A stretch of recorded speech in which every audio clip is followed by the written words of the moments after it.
जय हिंद। आप सभी का फिर से स्वागत है फॉर क्रिएटिव स्टडीज के एक नए एपिसोड में। जैसे कि हम लोग BEVAE 181 के लिए हम लोग प्रैक्टिस सेट के तौर पर हम लोग कुछ क्वेश्चंस को देख रहे हैं जो आने वाले एग्जाम के दृष्टिकोण से काफ़ी ज़्यादा महत्वपूर्ण हो सकती है। वैसे वैसे सवाल को हम लोग देख रहे हैं और ये सीरीज ये सेशन आप सभी के लिए काफ़ी इंपॉर्टेंट होगा। और आप सभी को पता होगा कि इस सब्जेक्ट में जो है ना हम लोग को MCQ क्वेश्चंस पूछे जाते हैं, ऑब्जेक्टिव टाइप के क्वेश्चंस पूछे जाते हैं जो काफ़ी ज़्यादा टफ होती है। और इसके लिए एक PDF भी तैयार कर दिया गया और लगभग इसकी क्लासेस 58 क्लासेस अब तक इस सब्जेक्ट के लिए करवा चुके हैं और इसका प्लेलिस्ट भी तैयार कर दिया गया है BEVAE 181 के नेम से। प्लेलिस्ट का लिंक आपको डिस्क्रिप्शन बॉक्स में और कमेंट बॉक्स में पिन किया हुआ सबसे ऊपर में मिल जाएगा। उस लिंक पर क्लिक करने के बाद आप आसानी तरीके से सारे के सारे क्लासेस कर सकते हैं। तो चलिए हम लोग आज के सेशन में देखने वाले हैं, कुछ नए क्वेश्चंस को प्रैक्टिस करने वाले हैं। तो हम लोग उसको देखते हैं।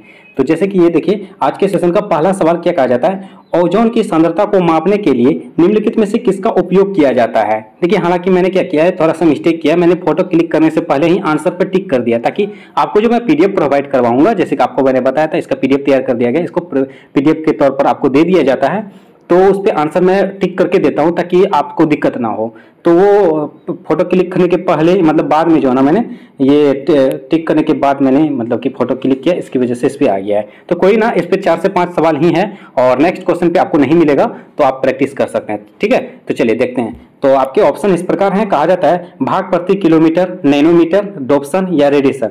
क्या कहा जाता है कि यानी ओजोन की सांद्रता को हम लोग किससे मापते हैं। ओजोन की सांद्रता का जो ना SI मात्रक क्या होता है, किसके द्वारा हम लोग मापते हैं, ये हम लोग डॉप्सन के मदद से इसको जो है ना मापा जाता है। तो इसको आप ध्यान रखेंगे।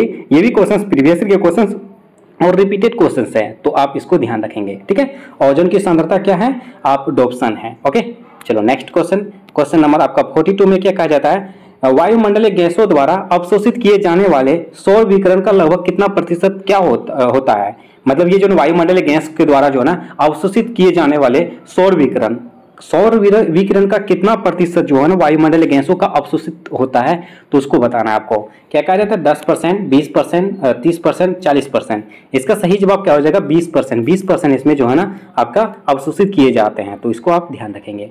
ओके, चलो नेक्स्ट क्वेश्चन नंबर आपका 43 में क्या कहा जाता है कि हमारे संविधान में पर्यावरण संरक्षण का प्रावधान किया गया था। हमारे संविधान में पर्यावरण संरक्षण का प्रावधान किया गया था, यानी कि आपको ऐसे भी पूछे जा सकते हैं कि पर्यावरण संरक्षण का प्रावधान कब किया गया या पर्यावरण संरक्षण की स्थापना कब की गई। तो आपके ऑप्शन इस प्रकार हैं, 1975, 1976, 1978 और 1980।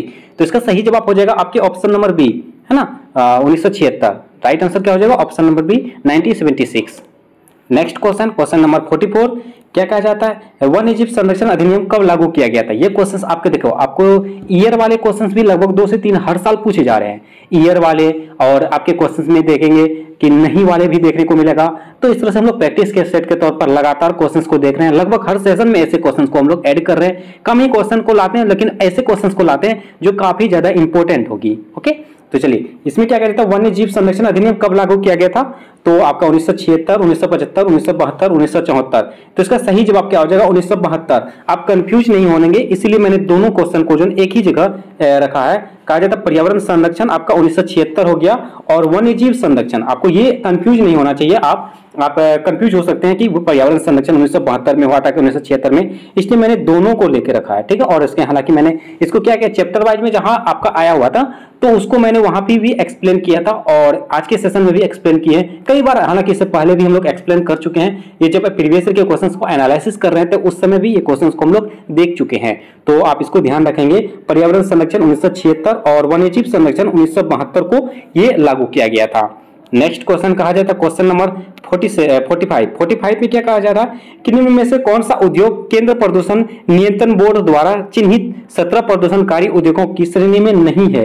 आपको मैंने क्या बोला था, एक से दो मतलब लगभग 8 से 10 सवाल नहीं वाले सवाल पूछे जाएंगे, तो आपको क्वेश्चंस को पूरा पढ़ना है। ओके, इसमें क्या कहा जाता है, देखिए प्रदूषणकारी उद्योगों में से टोटल 17 प्रदूषणकारी उद्योग हैं, उसमें से आपको ऑप्शन में जो है ना नहीं वाला पूछा गया है, तो आपको ध्यान रखना है। तो क्या कहा जाता है, लुगदी और कागज उद्योग ये प्रदूषण के लिए बिल्कुल है। आप देखोगे लुगदी और कागज का उद्योग करेंगे तो इसमें प्रदूषण होगा ही होगा। तेल शोधक कारखाना कोई भी हो उसमें प्रदूषण होगा ही होगा प्रदूषण। उसके बाद चमड़ा शोधक कारखाना, चमड़ा से संबंधित, आप चमड़ा के कोई भी चीज ले लो, आप वो कारखाना, जैसे आपको सिंपल तरीके से ये भी याद रखना है, जो भी चीजों को कारखाना यानी फैक्ट्री वगैरह आएंगे उससे प्रदूषण होगा ही होगा, चाहे कोई भी फैक्ट्री हो, है ना। तो इससे भी आप लगभग 17 में से कुछ याद इससे भी रख सकते हो कि कारखाना से संबंधित प्रदूषण होगा ही होगा, और लुगदी और कागज उद्योग से भी होगा। आप देखोगे अभी रिसेंटली क्या हुआ है, दिल्ली में काफी ज्यादा प्रदूषण हो गया था, उसमें क्या हुआ, सरकार ने क्या कहा था, आसपास के जितने भी उद्योग हैं उसको बंद कर दिया गया था ताकि प्रदूषण की मात्रा कम हो। इसलिए आप उद्योग को भी रिलेट करके आपको याद रखने का तरीका आप समझ सकते हैं। और कहा गया था खाद्य प्रसंस्करण से ये प्रदूषण नहीं होता भाई, है ना, तो इसको आप ध्यान रखेंगे, ये नहीं है इसमें से। इसका सही जवाब हो जाएगा option number C. Okay, option number C इसका सही जवाब होगा, क्योंकि इसमें नहीं वाला सवाल में दिया गया था। नेक्स्ट क्वेश्चन, इसमें क्या कहा जाता है, आपको ये मिलान चिन्ह के लिए कहा जा रहा है। ठीक है, मिलान चिन्ह आपको मिलान करना है। देखिए यहाँ कूट, इस तरह से एक सवाल पूछे जाते हैं, हर साल पूछे गए हैं, तो आपको भी प्रैक्टिस के तौर पर लोग देखेंगे। जैसे कल के सेशन में भी हम लोग एक मिलान चिन्ह किए थे, आज के सेशन में भी कर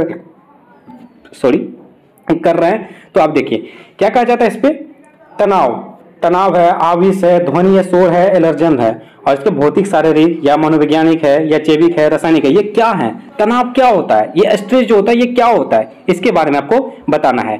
तनाव जो है ये जैसे आप स्ट्रेस फील करोगे, जैसे होता है ना कि यार ये प्रॉब्लम है, मतलब कि बहुत सारे, एक आपको मैंने जो हालांकि आपके सब्जेक्ट में नहीं होगा, BPAS है ना, BPAS 186 यही सब्जेक्ट है, stress and time management. Okay, stress के बारे में मैंने बताया कि क्या होता है स्ट्रेस, तनाव क्या होता है, तनाव प्रबंधन क्या होता है, और समय प्रबंधन क्या होता है। हालांकि तनाव के बारे में हम लोग पढ़ चुके हैं, हम लोग आपका नहीं होगा, तो उसमें भी मैंने बताया बहुत अच्छे से। और ये तनाव जो होता है, जैसे आप स्ट्रेस कोई भी चीज में, जैसे आप मान के चलो इस सब्जेक्ट में कई बार फेल हो चुके हो, ये भी एक तनाव है कि यार मैं बार बार फेल रहा हूँ। आप देखोगे कमेंट्स में, सर मैंने दो बार जो एग्जाम दिया है लेकिन अभी तक क्लियर नहीं हुआ है, इस बार मैं आपसे पढ़ रहा हूँ, उसका देखते क्या होता है। उसके बाद और भी एक कमेंट्स आए थे, रिसेंटली मैंने टेलीग्राम चैनल पे अपलोड किया था, उसमें कहा गया था कि सर मैं 2 साल से मैंने इस सब्जेक्ट को पास करने की कोशिश कर रही हूं लेकिन नहीं हो रहा है, लेकिन आपके वीडियो से मैंने पिछले साल जनवरी सेशन का जो एग्जाम दिया था उस पर मैंने क्लियर कर लिया, बहुत बहुत धन्यवाद, ऐसे कुछ था, है ना। तो यही बातें, ये भी एक प्रकार का तनाव है, आप बार बार फेल हो रहे हो तो भी एक तनाव है, आप इस सब्जेक्ट की तैयारी सही से नहीं कर पा रहे हो, भटक रहे हो यहाँ वहां, तो वो भी एक प्रकार का तनाव है। तनाव क्या होता है, ये एक प्रकार का जो है साइकोलॉजी इफेक्ट होता है, साइकोलॉजी यानी कि मनोविज्ञान से संबंधित होता है ना। तो ये आप ध्यान रखोगे, तो इस तरह से आप देखो, मैं मिलान चिन्ह कर रहा हूं अच्छा से। तनाव क्या हो जाएगा, मनोविज्ञानिक से। ओके, ये शारीरिक किससे संबंधित है, और आवेश जो है ना आपका, ये देखो आवेश को छोड़िए, आवेश जो है ना ये एक प्रकार का केमिस्ट्रिकल है, तो इसको आप साइड रखें, जो आपको नहीं समझ आ रहा उसको साइड कीजिए। और ध्वनि और शोर, आप देखोगे ध्वनि और शोर जो है ये क्या कहा जाता है, ध्वनि और शोर, ध्वनि आप किस पे पढ़ते, किस पे हो, कौन से सब्जेक्ट पे, ये सब मान के चलो सब्जेक्ट है। ओके, तो ध्वनि आप किस सब्जेक्ट में पढ़ते हो, आप इससे भी याद रख सकते हो, ध्वनि किस पे आप पढ़ोगे, फिजिक्स, केमिस्ट्री, बायोलॉजी, क्योंकि यहाँ पे आप देख रहे हो केमिस्ट्री दिया हुआ है, यानी कि रसायन दिया है, भौतिक यानी कि फिजिक्स दिया है, तो हालांकि मनोविज्ञान तो हो ही गया इस पे, तो इसको हटा ही दीजिए। तो अब बताओ क्या होगा, ध्वनि किस पे पढ़ते हैं हम लोग, ध्वनि जो हम लोग फिजिक्स में पढ़ते हैं, भौतिक में भी पढ़ते हैं, आप इससे भी याद कर सकते हो। तो इस प्रकार क्या हो रहा, तो देखिए आप इस प्रकार देखो, यहाँ पे ध्वनि हो जाएगा भौतिक, उसके बाद आवेश, तो इसको हम लोग एलर्जन जो है ना, ये आपका एलर्जन एक प्रकार का जैविक खाद होते हैं, ठीक है, जैविक खाद होते हैं इस प्रकार, ये देखो। और आवेश जो है ये रासायनिक, मतलब कि एक का क्या हो जाएगा, एक का 2 यहाँ साइड रखते हैं, और बी का आ जाएगा आपका 4, यानी कि 2 4 3 नहीं 1 और 3, सबसे ऊपर में 2 4 1 3, ठीक है, याद रखना 2 4 1 3, 2 यहाँ पे तो नहीं है, 2 यहाँ पे है, 2 हाँ एक ही तो है यहाँ, ये रहा सही जवाब, 2 4 1 3, इसका सही जवाब क्या है, जो ऑप्शन नंबर बी। मैं फिर से रिपीट कर दे रहा हूँ ताकि आपको समझ में आ सके। हालांकि ये पीडीएफ आपको मिल जाएगा, कांटेक्ट कीजिए, है ना, कांटेक्ट नंबर आपको पता ही है 92410761 एक मिनट अच्छे से आप देखना, स्क्रीनशॉट ले सकते हैं आप, क्लास के बाद ले सकते हैं, 9241077866। ओके, इस नंबर पे कांटेक्ट करके आप पीडीएफ ले सकते हैं। ओके, चलिए तो इसको मैं इरेजर का देखियो, कहा तनाव ये मनोविज्ञान, और आवेश रसायन, ध्वनि शोर भौतिक, और एलर्जन जो हो जाएगा ये जैविक हो जाएगा। आप चाहो तो स्क्रीनशॉट भी ले सकते हैं। ओके, चलिए ये हो गया।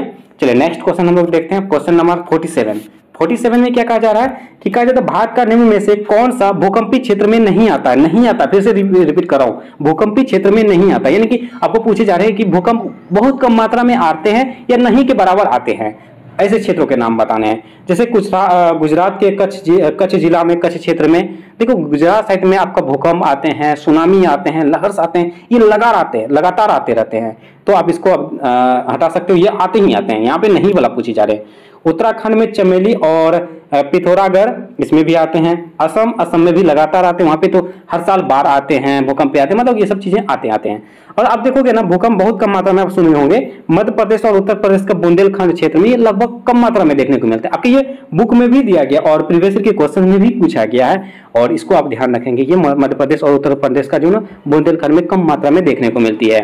ओके, चलो नेक्स्ट क्वेश्चन कहेगा 48 में क्या कहा जाता है? चंडी प्रसाद भट्ट संबंधित है, यानी कि चंडी प्रसाद भट्ट किससे संबंधित हैं, आपको ये बताना है। ये भी क्वेश्चंस आपके प्रीवियस के क्वेश्चंस में पूछे गए हैं। तो ये चंडी प्रसाद कौन है? देखो, ये चंडी प्रसाद जो है, ये आप पहले इसका आंसर देखिए। साइलेंट वैली आंदोलन से संबंधित है, या हरित क्रांति से संबंधित है, या चिपको आंदोलन से संबंधित है, या एपिको आंदोलन से संबंधित है? बताइए इसका आंसर क्या हो सकता है। चंडी प्रसाद भट्ट जो है ना, ये आपके चिपको आंदोलन से संबंधित है। अब कुछ बोलोगे कि सर चिपको आंदोलन तो सुंदरलाल बहुगुणा से संबंधित है। सुंदरलाल बहुगुणा, देखिए सुंदरलाल बहुगुणा और चंडी प्रसाद भट्ट दोनों थे। हालांकि सुंदरलाल बहुगुणा काफी ज्यादा प्रसिद्ध है, लोगों के मुंह में वही है, तो आप इसको भी ध्यान रखेंगे, इसलिए एग्जाम में ये पूछा गया है। अब देखोगे, अब एग्जाम में सुंदरलाल बहुगुणा बहुत कम देखने को मिलता है, यही आपका चंडी प्रसाद भट्ट देखने को मिलेगा। चाहे आप कॉम्पिटिटिव एग्जाम्स में भी देख लो, या सिविल सर्विसेज के एग्जाम में देख लो, आप इग्नू के एग्जाम में देख लो, सभी एग्जाम्स में आप चंडी प्रसाद ही देखने को मिलती है ज्यादातर। तो आप इसको ध्यान रखेंगे, चंडी प्रसाद भट्ट और सुंदरलाल बहुगुणा दोनों ने किया था। तो सुंदरलाल बहुगुणा काफी ज्यादा चर्चा में था, और एग्जाम में भी पूछते पूछते वो जो है ना, सब बच्चों को रटा दिया है। अब नया ट्रेंड में है चंडी प्रसाद, ठीक है, तो आप इसको ध्यान रखेंगे। ये चिपको आंदोलन चंडी प्रसाद भट्ट संबंध है। नेक्स्ट क्वेश्चन हम लोग देखें, हम क्या कहा जा रहा है? यह शिक्षण या मत कि सभी सजीवों के भले ही वे जीव उपयोगी हो या ना हो, कुछ मूल्य या तत्व और अधिकार है का अभिप्राय है। यानी कि कहा जाता है, यह शिक्षण या मत की सभी सजीवों के भले ही वे जीव उपयोगी हो या ना हो, लेकिन कुछ महत्व के लिए जो है ना, और अधिकार के लिए यह अभिप्राय हैं। ये भी आपके प्रीवियस के क्वेश्चंस हैं, PYQ से हैं, तो आप इसको ध्यान रखेंगे, इग्नोर नहीं कर सकते आप, है ना। तो कहा जाता है जैव केंद्रीयवाद, उसके बाद प्रबंधनकर्ता या संरक्षक, या मानव केंद्रितवाद, या पश्चिमी दर्शन। बताइए इसका सही जवाब क्या हो सकता है? इसका सही जवाब हो जाएगा आपके ऑप्शन नंबर ए, जैव केंद्रीयवाद। ठीक है, जैव केंद्रीयवाद इसका सही जवाब हो जाएगा।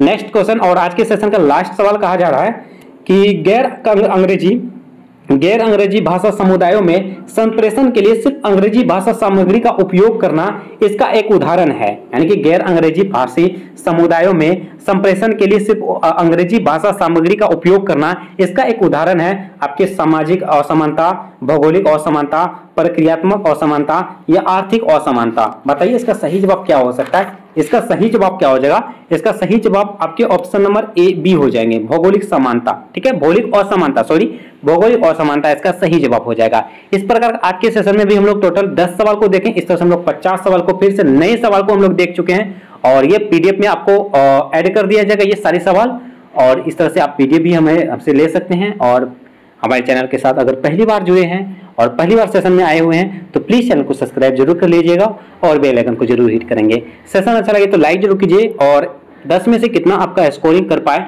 वो भी जरूर बताएं, और अपने दोस्तों को भी ज्यादा से ज्यादा शेयर करें। चलिए मिलते हैं नेक्स्ट सेशन में, तब तक के लिए थैंक यू, जय हिंद।